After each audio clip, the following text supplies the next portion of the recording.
नमस्कार, मैं हूँ विनय सिंह। 14 जेपीएससी पर एल ख्यांगते का इस्तीफा हो गया है।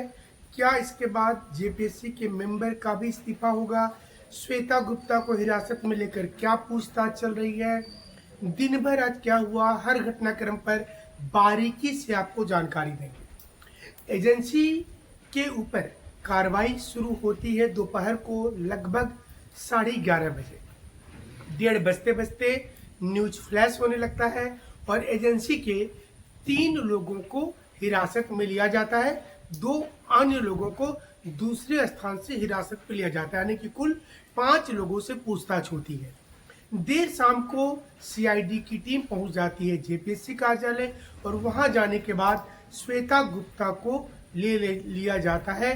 हिरासत में नहीं बोलेंगे, बल्कि पूछताछ के लिए उसे कई घंटे उनके साथ बातचीत इस वक्त भी चल रही है। चूंकि पूरी प्रक्रिया में श्वेता गुप्ता का नाम आ रहा है, उनके पास बड़ी जिम्मेवारी दी गई थी और जिम्मेवारी इसलिए भी महत्वपूर्ण थी कि उनका ट्रांसफर हो गया था 22 मई को। उसके बाद वो जेपीएससी कार्यालय में योगदान क्यों दी थी, ये सवाल भी इंपॉर्टेंट हो जाता है। अब इसके साथ को समझिए कि एल ख्यांगते के ऊपर में प्रेशर पड़ा, क्योंकि जो चेयरमैन होते हैं जेपीएससी और बीपीएससी जैसी संस्था के, उनको हटाने के लिए बकायदा विधानसभा में एक अधिसूचना जारी की जाती है। एक उसके लिए प्रोसेस होता है। इनको आप आसानी से नहीं हटा सकते हैं। इनको हटाने के लिए एक प्रक्रिया निर्धारित की गई है संविधान में, लेकिन उनके ऊपर प्रेशर पड़ता है। सरकार को अपनी छवि सुधारनी है। बीजेपी का प्रोटेस्ट है, स्टूडेंट गुस्से में है और बीजेपी को लगता है कि जिस प्रकार से केंद्र सरकार को घेरा जा रहा है, यहाँ पर एक अच्छा मौका है। सरकार आंदोलन के ठीक 12 घंटे पहले कई कार्रवाई करती है। पूरी उम्मीद है कि जेपीएससी की डेट आगे चली जाएगी, क्योंकि जो दस्तावेज लिया गया है, आपको सूचना मिल जाएगा कि किसी न किसी अपरिहार्य कारण से परीक्षा को आगे लिया जा सकता है। इसकी पूरी की पूरी संभावनाएं हैं। ये सारा कुछ होने के बाद अब जो जेपीएससी के 3 मेंबर बच रहे हैं, वो सीधे तौर पर ये बताएंगे कि उन्होंने साइन क्यों नहीं किया था। क्योंकि यहाँ पर समझना होगा कि मामले का विवाद वहीं से आया कि कोई भी मेंबर ने साइन नहीं किया और इसके बाद रिजल्ट निकल गया। रिजल्ट 12:45 में निकला है। उसके बाद कोई कट ऑफ नहीं बताया गया। तो ये तमाम चीजें आने के बाद में जेपीएससी को जवाब देने में मुश्किल हो रहा था। जेपीएससी के चलते जेएमएम और कांग्रेस की सरकार, जो इस समय केंद्र को पेपर वाले मुद्दे पर घेर रही है, वो घिरती भी नजर आ रही थी। युवाओं का साथ बीजेपी को ना मिल जाए और ये पूरा कार्रवाई जो है अभी भी चल रहा है। इस वक्त भी जो है पूरी जो सीडी वहां से ले जाई गई है, जो पेन ड्राइव मिला है, जो कंप्यूटर मिला है, उसमें किस प्रकार से चेंजिंग हुआ।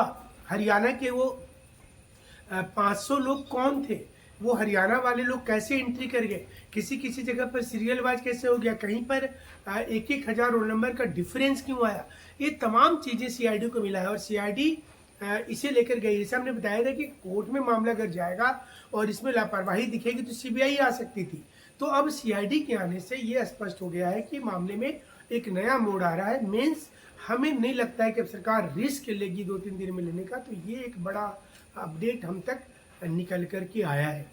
अब सवाल ये उठ रहा है कि 14 जेपीएससी की पारदर्शिता पर कितना बड़ा ग्रहण लगेगा, ये भी सोचने वाला होगा। और ये सबके बीच में थोड़ा सा आपको भी समझना होगा कि सरकार अपने जो सरकार के दामन में कोई दाग लगे, ये सरकार नहीं चाहेगी। और अब तो मतलब जैसे ही ये खबर आई है, इस वक्त में फिर से छापामारी चल रही है।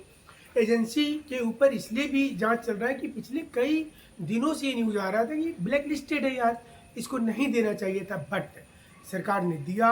और अब जाकर के किसने दिया था, कैसे टेंडर हुआ, एक कंपनी ब्लैक लिस्टेड होने के बाद टीएसपीएडीएल को क्यों दिया गया, ऐसी तमाम चीजों पर सीआईडी जांच कर रही है। सीआईडी के आने से अगर कोर्ट में मामला जाता है तो सरकार बोलेगी कि देखिए हम तो जांच कर रहे हैं, हम कहाँ पीछे हैं।